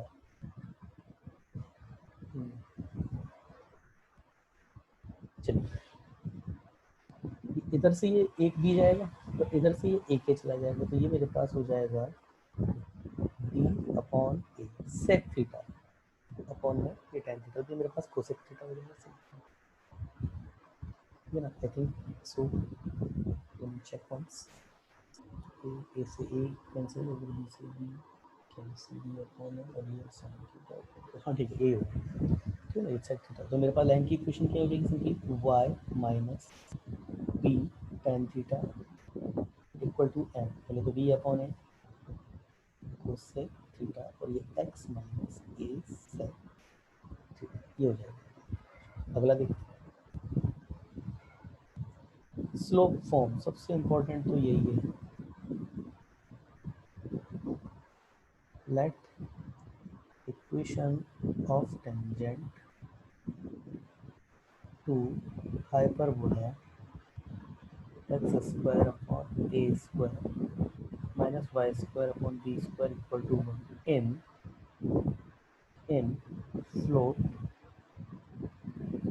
फॉर्म हम डिक्लेयर कर देते हैं y equal to m x plus c है। तो c कैसे आएगा, c निकालने का तरीका वही, इसको इसमें पुट कीजिए और फिर वो डिस्क्रिमिनेंट जीरो कीजिए, वही सब करेंगे। तो वो मैंने ऑलरेडी निकाल चुका हूँ, where c plus minus under root a square m square minus b square, तो क्या हो जाएगी मेरे पास y equal to m x plus minus under root a square m square minus b square. यहाँ पर भी अगर आप देखें तो एक ही स्लोप की दो टेंजेंट होगी, एक ही स्लोप की दो टेंजेंट होगी। मतलब सपोज ये एक स्लोप, ये एक टेंजेंट है, तो यही एक टेंजेंट इधर भी हो जाएगी अलग अलग ब्रांच पे, इधर जो स्लोप की। तो हमारे पास क्या है ना, इस ब्रांच के अपर हिस्से पर और इस ब्रांच के लोअर हिस्से पर जो भी हमारे पास टेंजेंट का स्लोप होगा ना वो 90 से कम, देखिए अदरवाइज हो ही नहीं पाएगा। और इधर इस वाली ब्रांच, इस ब्रांच के अपर पोर्शन पे और इस ब्रांच के लोअर पोर्शन पे जो टेंजेंट का स्लोप होगा वो 90 से कुछ कॉमन सेंस की बात है। आगे देखते हैं। अच्छा, point of tangency, point of tangency न जाने कम से कम दर्जन बार तो कर ही चुके हैं इस चीज़ को, लास्ट दो में तो जरूरत नहीं थी, दिया हुआ था। Let y equal to m x plus minus a s a square m square minus b square touches to parabola at p x1, y1, then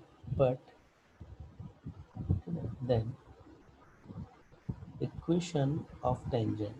अगर ऐसा है फिर तो टेंजेंट की इक्वेशन ही होनी चाहिए, हम तो यही पढ़ते हुए आ रहे हैं। या फिर इसको इसी फॉर्म में जमाएंगे, y इक्वल टू, इन दोनों को सेम फॉर्म में जमाएंगे। चलिए करते हैं। तो ये मेरे पास क्या हो जाएगा, y y1 upon b square minus x x1 upon a square plus 1 equal to 0, और ये y माइनस एम एक्स, और देखो ये है प्लस और माइनस, इधर आएगा तो ये माइनस प्लस हो जाएगा, under root a square m square minus b square. अगर आप इसका फॉर्मूला नहीं रट सकते हो ना, अब क्या होगा, ये दोनों अगर सेम लाइन को रिप्रेजेंट करते हैं तो इनके क्या होंगे, कॉरेस्पॉन्डिंग कोफिशिएंट का रेशियो जो होगा वो सेम लाइन को रिप्रेजेंट करते हैं। दर्जनों बार कर चुके हैं इस चीज़ को, तो अब बार बार नहीं। y1 upon b square upon 1 equal to, इधर भी नेगेटिव है ये भी नेगेटिव है, x1 upon a square upon m equal to, ये पॉजिटिव है तो ये भी प्लस, ये 1 upon minus plus a square m square minus b square. आप जब किसी टेंजेंट में स्लोप फॉर्म में निकालेंगे तो जाहिर सी बात है दो ही टेंजेंट आपको एक ही स्लोप के रिगार्डिंग आएगी, तो एक बार प्लस लेकर के कंपेयर करना, एक बार माइनस लेकर के कंपेयर करना।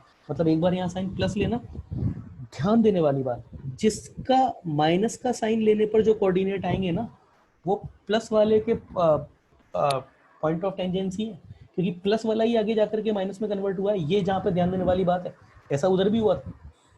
यहाँ ध्यान देने वाली बात क्या है, जो प्लस वाला जो आप लोगे ना, उसका जो पॉइंट ऑफ टेंजेंसी आएंगे वो माइनस के कोरस्पॉन्ड में आएंगे, और माइनस वाले का जो पॉइंट ऑफ टेंजेंसी आएंगे वो प्लस के कोरस्पॉन्ड में आएंगे। तो ये चीज जरूर थोड़ा ध्यान रखिएगा। कई बार बच्चे जो होते हैं वो फ्लो में ध्यान नहीं देते होते ना, तो एक क्वेश्चन गलत हो जाता है, और ऑप्शन में दोनों ही दिए हुए होते हैं। मैं किस, अब यहाँ मेरे पास कांस्टेंट टर्म तो यही है, तो y1 मेरे पास क्या हो जाएगी, y1 मेरे पास हो जाएगा, जो पॉइंट आएगा मेरे पास आएगा बी स्क्वायर, ठीक है, b square upon minus plus a square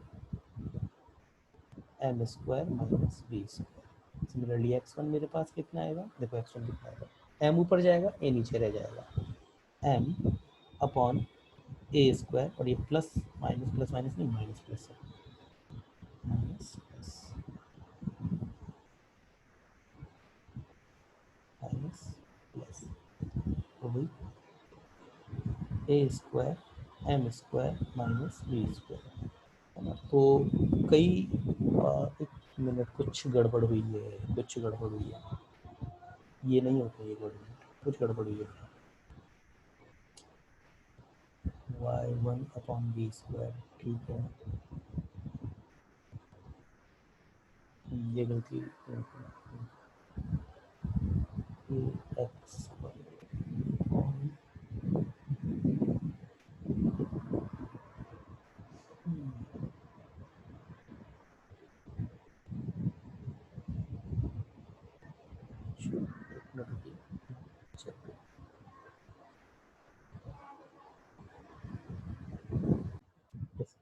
कोई गड़बड़ नहीं हुई थी।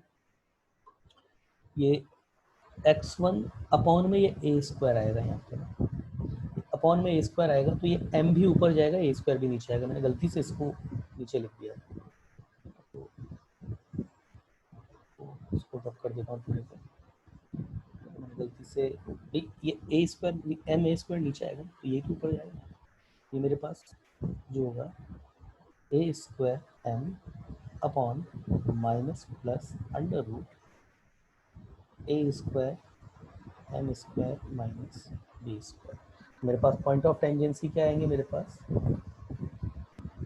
Point of tangency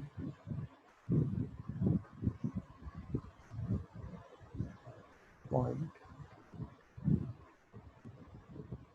of tangency of y equal to m x plus minus a square m square minus b square to parabola, sorry hyper, to भी नहीं आएगा, four है, four hyperbola a square minus y square upon b square equal to 1। मैंने जो plus minus लिया है ना, उसी के रिगार्डिंग में ही बताऊंगा। तो पी वो मेरे पास पॉइंट ऑफ टेंजेंसी को पी से रिप्रेजेंट करेंगे, क्या होगी, minus plus a square m upon under root a square m square minus b square, comma ये भी minus plus b square under root a square m square minus b square. देखिए, अगर ये point of tangency आप याद रख सकते और इजीली याद रखा जा सकता है, कोई बहुत बड़े नहीं है, सारे एक ही तरीके से चलते हैं। और अगर आप फर्क देखना चाहें तो इलिप्स में और यहाँ पे केवल प्लस ये माइनस बी स्क्वायर की जगह प्लस बी स्क्वायर रख दीजिए आप, है ना। तो बी स्क्वायर को यहाँ पे माइनस बी स्क्वायर से रिप्लेस कर देंगे तो सेम रिजल्ट आ जाएगा, ये भी फ्लिप हो जाएगा, बी स्क्वायर की जगह माइनस बी स्क्वायर रखेंगे तो ये प्लस माइनस आ जाएगा, इसीलिए इलिप्स में। तो इलिप्स के ही रिजल्ट से इसको ही मैनिपुलेट किया जा सकता है इजीली, याद रख लेंगे तो आसानी है, मगर याद कॉन्फिडेंटली रखे तो अच्छा, अदरवाइज 2 मिनट का टाइम लगता है, 2 मिनट का तो नहीं, कम लगता है थोड़ा, 10-15 सेकंड का टाइम लगता है, कंपेयर करके भी निकाल सकते हो, बट गलत फॉर्मूला याद मत करना प्लीज। चलिए नेक्स्ट नेक्स्ट देखते हैं अपन।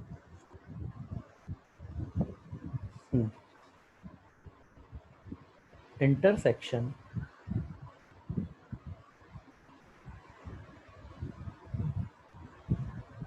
intersection point of tangent at A theta 1 and B theta 2। अब देखिए ये मैंने आपको पहले भी बताया था, अभी थोड़ी देर पहले। करना क्या चाहिए, ए पॉइंट पर हम थीटा 1 की इक्वेशन से वो निकाल देंगे, क्या हो जाएगी एक्स अपॉन ए। इसके लिए अगर टेंजेंट की इक्वेशन में निकालूंगा तो x upon a sec theta 1 minus y upon b tan theta 1 equal to 1, ये कुछ आएगी। इसी तरीके से बी के लिए निकालूंगा तो x upon a sec theta 2 y upon b tan theta 2 equal to 1। फिर इनको सॉल्व करो, एक्स और वाई जो कॉमन है वो निकाल दीजिए, मतलब इंटरसेक्शन पॉइंट है वो निकाल दीजिए।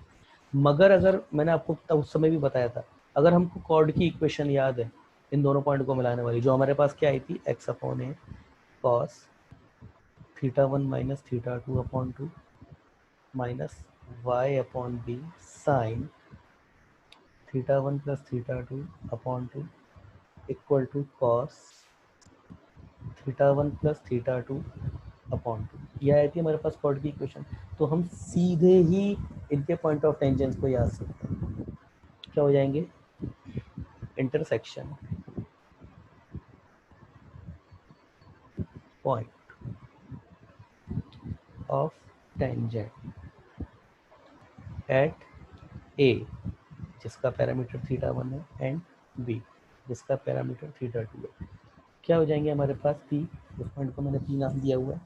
क्या हो जाएंगे देखिए, ए एलिप्स में भी सेम ही आया था कॉस, अगर मैं इसको डिवाइड कर दूंगा नीचे तो यहाँ पे मेरे पास क्या हो जाएगा, cos theta 1 minus theta 2 upon theta 2 cos theta 1 minus theta 2 upon 2 upon cos theta 1 plus theta 2 upon 2। ठीक है, अगला हमारे पास क्या हो जाएगा बी, इसके अपॉन में अगर इसको मैं कर दूंगा, देखिए ए और बी इलिप्स में भी आया था और सेम पैटर्न था बिल्कुल, माइनस नहीं लगाना है, केवल कोफिशिएंट से मतलब रखना है। एक्चुअली आपको याद तो इसको ही रखना है, बच्चा यही गलती करता है, ऊपर माइनस था या नीचे माइनस था, तो उसको याद रखने का तरीका एक ही फॉर्मूले से दो चीज याद हो जाएंगी। और बहुत इंपॉर्टेंट चीज है, क्वेश्चन आ सकता है और क्वेश्चन नहीं भी आता तो कंसेप्ट तो काम आता ही है।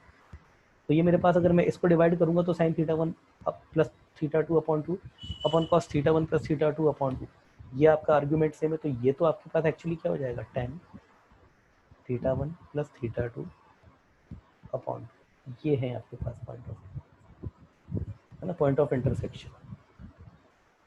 ठीक है ना, ये है आपके पास में।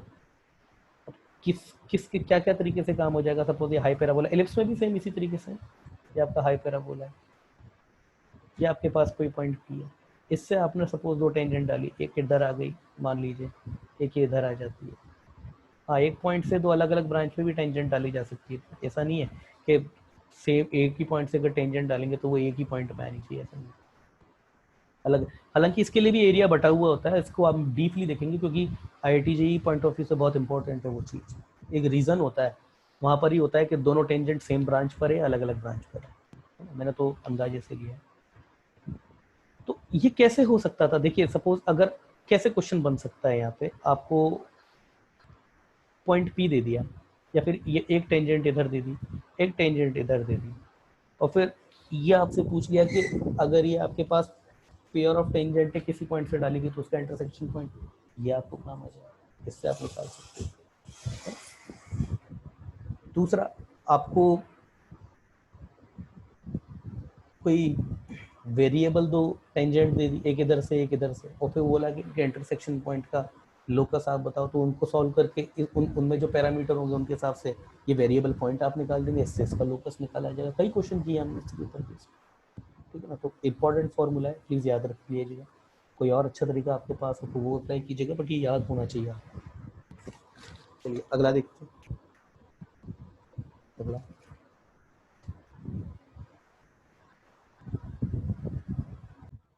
कुछ एक एग्जाम्पल देख लेते हैं, स्क्रीन क्लियर कर देता हूँ।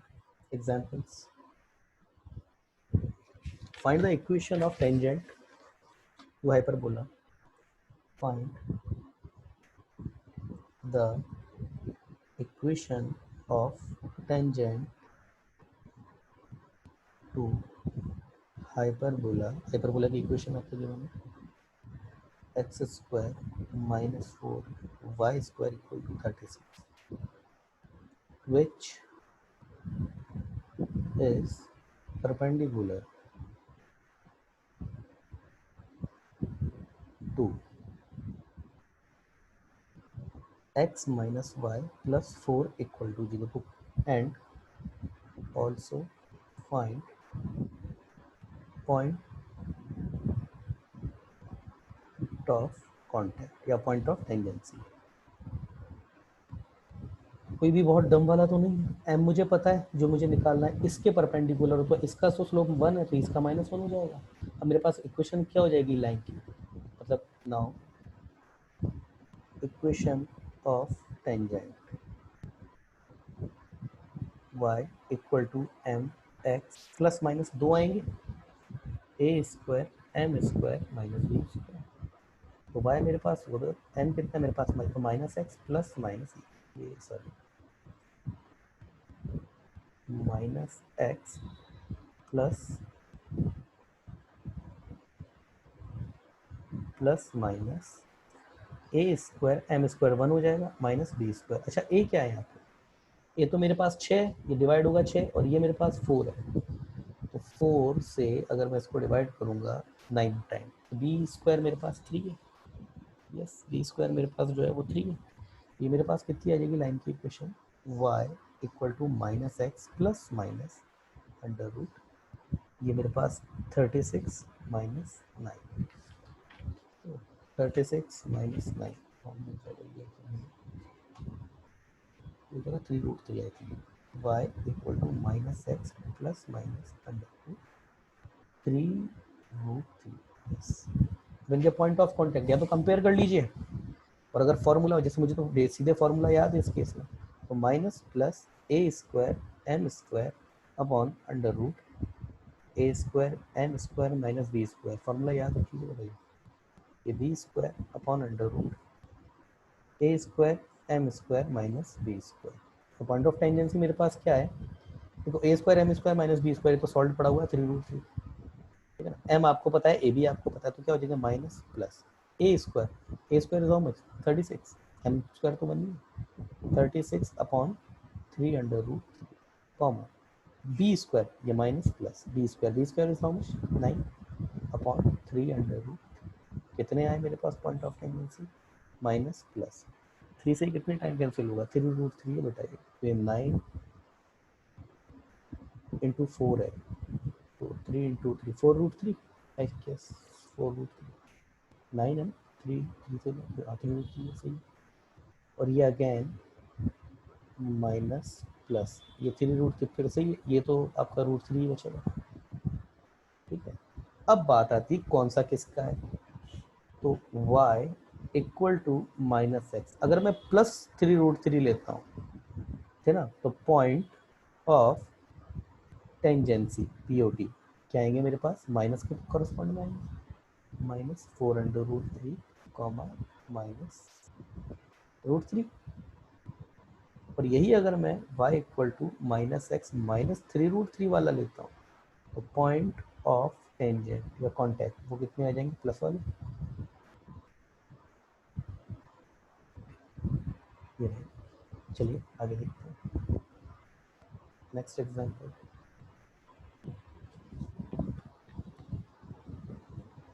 The locus of intersection of two tangent the locus of, देखिए मैं जिस क्वेश्चन की बात कर रहा था वैसे क्वेश्चन आ भी गया, the locus of point of intersection of two tangent at x square upon a square minus y square upon b square equal to, यहाँ पर आप बोला point of intersection. Let again solution, let tangent at a theta 1 and b theta 2 intersect, कहाँ पर intersect करेंगे, intersect eight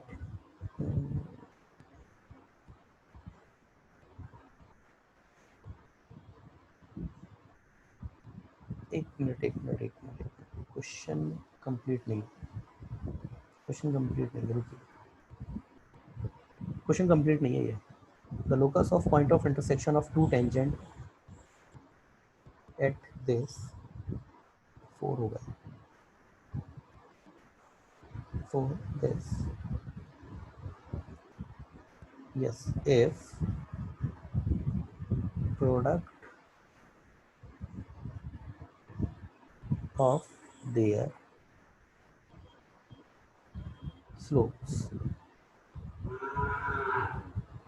of their slopes is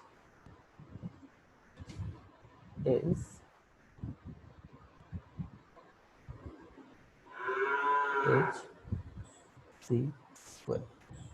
Product of their slope is c square. ठीक, solution देखते हैं इसका। अब प्रोडक्ट ऑफ देयर स्लोप्स पूछा है तो टेंजेंट भी हम स्लोप फॉर्म में लेट टेंजेंट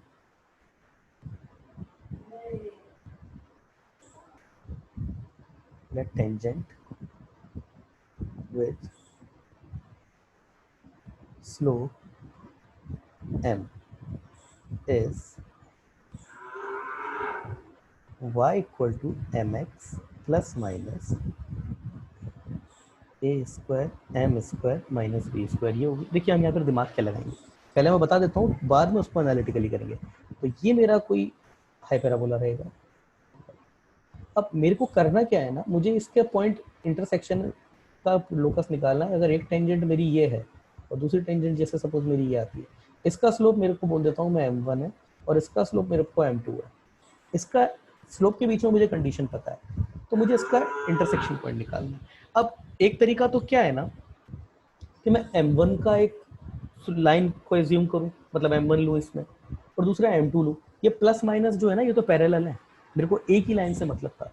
और दूसरा फिर मैं इनको सॉल्व करके फिर उनका इंटरसेक्शन पॉइंट निकालूं, फिर उसमें m1 m2 को जो है वो c स्क्वायर से रिप्लेस करूं और फिर आपस में उसका x कोऑर्डिनेट और y कोऑर्डिनेट में कोई रिलेशन एस्टैब्लिश करूं इस तरीके से कि m जो है वो एलिमिनेट हो जाए, क्योंकि m यहाँ पर वेरिएबल हमने यूज किया है अभी तक, m के अलावा कोई भी वेरिएबल यूज नहीं किया। और लोकस में आपको इतना तो पता ही है कि जो एज्यूम करते हैं उस वेरिएबल को एलिमिनेट करना होता है। तो यहाँ मैं टेक्निक क्या इस्तेमाल करूँगा, मैं बोल दूंगा कि m स्लोप की कोई भी एक टेंजेंट ले लूंगा, मैं बोल दूंगा मैं बोलता हूँ ये p से पास होती है, p से इसको सेटिस्फाइड करवा दूंगा, फिर इसमें क्वाड्रेटिक इक्वेशन बना दूंगा। अब इससे पास होने वाली जो क्वाड्रेटिक इक्वेशन आएगी h कोमा की, ये तो हमको पता है, इसका तो हमको लोकस ही निकाल लेना, तो इसको तो हमको पता है, मतलब h कोमा के इसको तो एलिमिनेट करने की जरूरत नहीं क्योंकि इसी का तो लोकस निकाल देना। तो हमारे पास एक क्वाड्रेटिक इक्वेशन आ जाएगी m में, उसके रूट होंगे हमारे पास m1 और m2 और वो हमारे पास c स्क्वायर दिया हुआ है। तो ये मैं टेक्निक अपनाने वाला हूँ, ठीक है ना। तो हमेशा यही टेक्निक यूज होती है इस तरीके के क्वेश्चन। अब ये मेरे पास हो गया y equal to mx plus minus a square m square minus b square. मेरे को तो एक ही लेता हूँ कोई सी भी, और अगर दोनों भी लेंगे तो स्क्वायर होने पर वो प्लस माइनस तो जो है वो वैनिश हो जाएगा, उसकी कोई जरूरत नहीं है। बट टेक्निकली कोई एक ही टेंजेंट हमको लेनी होती है, ठीक है। तो यहाँ पर तो फिर उससे फर्क नहीं पड़ेगा, ठीक है। तो मैं कोई एक ही टेंजेंट लूंगा, टेक एनी वन टेंजेंट, क्योंकि उस एक पॉइंट से पास होने वाली ये दो टेंजेंट नहीं हो सकती, पी से पास होने वाली कोई एक ही टेंजेंट होगी।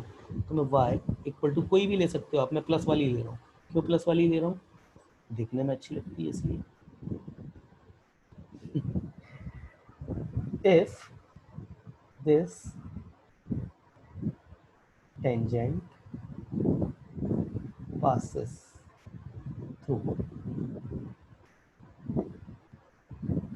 h कॉमा के, ये अप्रोच आपको याद रखनी चाहिए। तो क्या होगा, सेटिस्फाइड करेगी k is equal to m h plus a square m square minus b square. तो इसको इधर लेके जाएंगे, इसको इधर ही रखेंगे, तो k minus m h equal to under root a square m square minus b square. अब आप समझ गए होंगे मैंने क्यों कहा था कि प्लस ले लो या माइनस ले लो, फर्क पड़ना ही नहीं उसका, दोनों साइड स्क्वायर कर देंगे, लोकस निकालना। दोनों साइड जैसे ही स्क्वायर करेंगे, दोनों साइड में स्क्वायर कर देता हूँ, तो k माइनस एम एच, कई बार हम कर चुके हैं इस चीज़ को और मैं सारी स्टेप्स मैंने लिखी है, तो अब मैं बार बार नहीं लिखूंगा। M square minus b square, देखिए मेरे पास एम स्क्वायर का कोफिशिएंट क्या आएगा, ये आएगा h square minus a square. समझदार हैं, समझ पा रहे हैं? एच स्क्वायर, ये एच स्क्वायर यहाँ से आएगा, ये स्क्वायर यहाँ से आएगा। एम मेरे पास क्या होगा, two, sorry minus minus two m h k, यही रहेगा एम एच के, ठीक है। और ये मेरे पास कांस्टेंट टर्म क्या जाएगी, k square plus b square equal to 0, है ना। इफ, अब है यहाँ पे if this p h comma k is intersection point of tangent, intersection point of tangent with slopes m1 and m2, then m1 and m2 will be roots of equation, कौन सी equation, ये m square h square minus a square minus two m h k plus k square plus b square, इसके root क्या होंगे, M one and M, और अगर हम यहाँ से निकालें तो प्रोडक्ट ऑफ रूट हमारे पास कितना आ जाएगा, m n on two c upon, ये हो जाएगा k square plus b square upon h square minus a square, और ये हमको कितना गिवन है, यही तो हमको सी स्क्वायर गिवन था, बस हो गया हमारा काम। आगे मैं ऊपर रख कर देता हूँ, जरूरत पड़ने वाली है एक्सरसाइज की।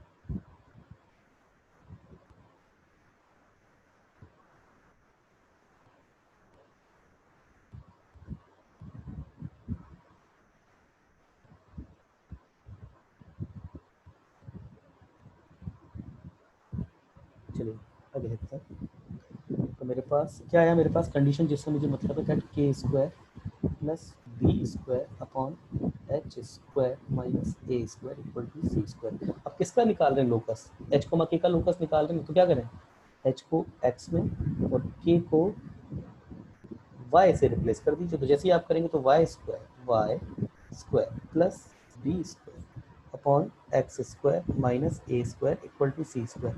देखने से पता पड़ गया सर्कल है, सॉरी सर्कल नहीं होगा, सर्कल नहीं होगा, पानी पी लो, सर्कल नहीं होगा, क्या होगा वो निकालना भी नहीं है हमको, जरूरत भी नहीं, इसलिए ये तो नहीं पूछा हमसे कि होगा क्या, ये भी बताइए, है ना। सी पर होगा कोई ना कोई quantity minus c square a square. तो हमारे पास अगर लोकस को ही देखें तो y square plus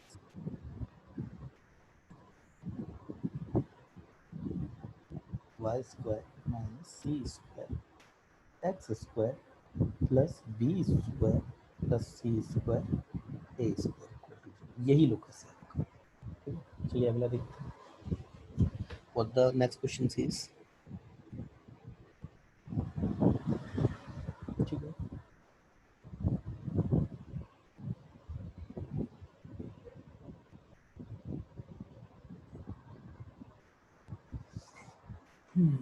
Yes, for the next question is example. A common tangent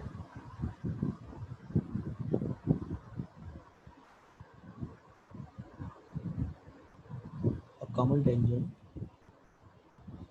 9x square upon minus 16y square equal to 144, ये भी आपका हाइपरबोला ही, and x square plus y square equal to 9, इसकी common tangent निकालिए। तो देखिए यहाँ पर तो क्या ना, ये सर्कल है आपका, तो यहाँ तो जरूरत नहीं पड़ेगी, इसको मैं कोई टेंजेंट एज्यूम कर लूँगा एम स्लोप की, और इस पे सेंटर से उसका जो परपेंडिकुलर डिस्टेंस है उसको रेडियस के इक्वल कर दूंगा। ये तो सिंपल है। यही अगर आपका एलिप्स होता, सपोज अगर यही आपका एलिप्स होता, पहले तो ये क्वेश्चन कर लेते हैं अपन, इसका सॉल्यूशन बना देते हैं। अगर यही मेरे पास, तो इसकी एक मेरे पास equation of tangent to hyperbola x square, मेरे पास 12 है, यस, ये मेरे पास कितना हो जाएगा, 9, वेट, ये मेरे पास I guess 16 x square upon 16, yes, minus,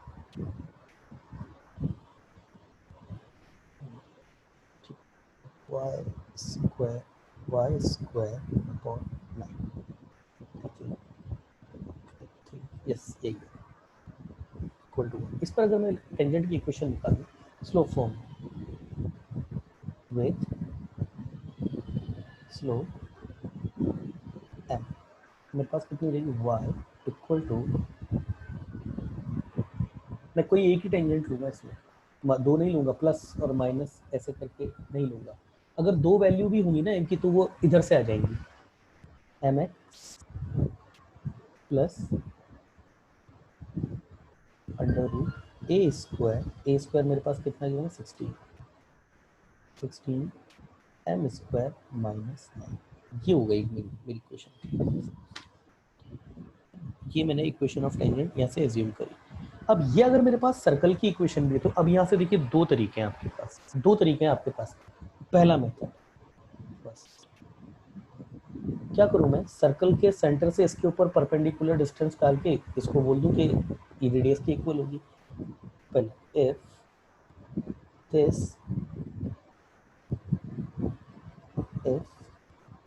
जिससे अच्छा लाइन लिखूंगा, if y minus m x minus under root 16 m square minus 9 equal to 0, also tangent to circle, कौन सा, x square upon a square plus y square upon b square equal to 1, 10।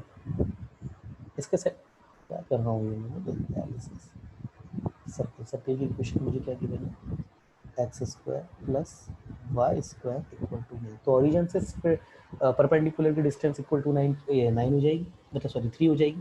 तो क्या होगा मेरे पास, origin से इसके ऊपर perpendicular डालेंगे तो minus under root 16 m square upon 9, ये आप समझ गए होंगे प्लस माइनस के लिए मैंने क्यों मना किया था, तो मतलब ही नहीं रहेगा उसका इस केस में। अब आप कुछ को लगेगा कि सर अगर ऐसे नहीं होता, यहाँ पर कोई नंबर होता तब क्या करते, तब भी नहीं फर्क पड़ता। क्यों, इस रूट को हटाने के लिए अल्टीमेटली स्क्वायर आपको करना ही पड़ेगा, कोई फर्क नहीं पड़ता उस चीज़ से, ठीक है। आगे देख लीजिए, ये मेरे पास कितना हो जाएगा, ये under root 1 plus m square हो जाता है और ये इक्वल टू 3 हो जाता है। अब ये तो हमेशा पॉजिटिव ही रहने वाला है, तो रूट की अगर मैं बात भी करूँगा या फिर मॉड की मैं बात करूँगा तो वो, अच्छा ये भी मेरे पास एक्चुअली मॉड ही है। चलिए 16 m square minus 9 equal to 3 under root 1 plus m square, दोनों साइड स्क्वायर कर दीजिए, 16 एम स्क्वायर माइनस 9। इस रूट को कोलैप्स करने के लिए आपको स्क्वायर करना पड़ेगा, और स्क्वायर होता तो फिर इसका साइन प्लस हो या माइनस हो, कुछ मतलब नहीं है उस चीज़ का। 9 1 प्लस एम स्क्वायर, तो मेरे पास कितना हो जाएगा, ये 16 एम स्क्वायर, ये 9 इधर और इसका ये minus 9 m square equal to 18, और ये मेरे पास कितना हो जाएगा 7 m square equal to 18, m मेरे पास कितना आ गया plus minus under root 18 upon 7, yes 18 upon 7, yes यही आ जाएगा मेरे पास, यही आ जाएगा। तो मेरे पास m की दोनों इक्वेशंस आ चुकी है, मेरे पास m की जो दोनों वैल्यूज़ हैं इसमें रख सकते हैं। मैंने आपको कहा था ना m के अगर दो भी एग्जिस्ट करेंगे तो वो दोनों भी आ जाएंगी आपके पास, m की दो वैल्यूज़ है वो यहाँ से भी आ गई, m की दोनों वैल्यूज़ रख के आप इक्वेशन ऑफ टेंजेंट जो है वो बता सकते हैं। तो वो क्या आने वाली है मैं ही बता देता हूँ, y equal to plus minus 3 under root 2/7, ये 18 को ही लिख सकते हो आप, प्लस माइनस 3 अंडर रूट 2/7, ठीक है, प्लस माइनस 15/100। ये तो मैंने बोला आपको एक तरीका। दूसरा तरीका, ये तो क्या सर्कल में ये वाली सहूलियत होती है आपके पास कि इसके सेंटर से टेंजेंट पर अगर आप परपेंडिकुलर ड्रॉ करेंगे तो रेडियस के बराबर हो जाएगा। ये तो सर्कल के लिए होती है, और किसी के लिए नहीं होती। अगर और किसी के लिए होता तब क्या करते? तो इसी सवाल को करने का दूसरा तरीका, ठीक है ना। और ये तरीका हम एलिप्स या पैराबोला के केस में यूज करेंगे। क्या second method, second, if this is also tangent to circle, नहीं दिस नहीं, ये अच्छा वर्ड नहीं है। मैंने एम स्लोप की टेंजेंट हाइपराबोला के लिए बना ली, but tangent to circle with slope m क्या होती है? वो तो ये होती है mx plus under root 1+m², और ये a आ जाता है इधर, जहाँ पर a मेरी रेडियस होती है, x² + y² = a²। तो ये तो मैं को ये बोलता है कि y = mx plus 3 under root 1+m² होना चाहिए। यही अगर मेरा एलिप्स होता तो क्या हो जाता? y = mx प्लस प्लस, इधर भी प्लस लिया, इधर भी प्लस, तो क्या होगा मेरे पास? Plus a² plus m² b², ये हो जाएगी। तो अब ये दोनों हमारे पास सेम इक्वेशन हो जाएंगे, तो इनके कोफिशिएंट कंपेयर कर दो। मगर सबसे पहले इनको ax + by + c की फॉर्म में जमाइए। तो y - mx - 16m² - 9 = 0, और y - mx - 3 under root 1+m²। तो ये आपके पास 1/1 = under root 16m² - 9/3 under root 1+m²। ये वही चीज़ आ गई जो हमने वहाँ पर किया था। तो 16m² - 9 = 3 अंडर रूट 1+m²। तो ये वही चीज़ आ गई, m = ±3 अंडर रूट 2/7, यही चीज़ आ गई। तो वही दोनों टेंजेंट आ जाएगी, ठीक है। तो ये मेथड हम कब यूज़ करते हैं? जब हमको दो कर्व की सेम टेंजेंट, कॉमन टेंजेंट हमको निकालनी है, तो एक की स्लोप फॉर्म में निकाल लेते हैं, और उसी स्लोप से दूसरी की भी, दूसरे कर्व के लिए भी इक्वेशन जो है उसको लिख लेते हैं। तो दोनों बोल देते हैं कि एक ही टेंजेंट है, और कोफिशिएंट जो है, कॉरेस्पॉन्डिंग कोफिशिएंट, उनका रेशियो इक्वल कर देते हैं, मतलब कांस्टेंट कर देते हैं। यस, इसके आगे का अगले लेक्चर।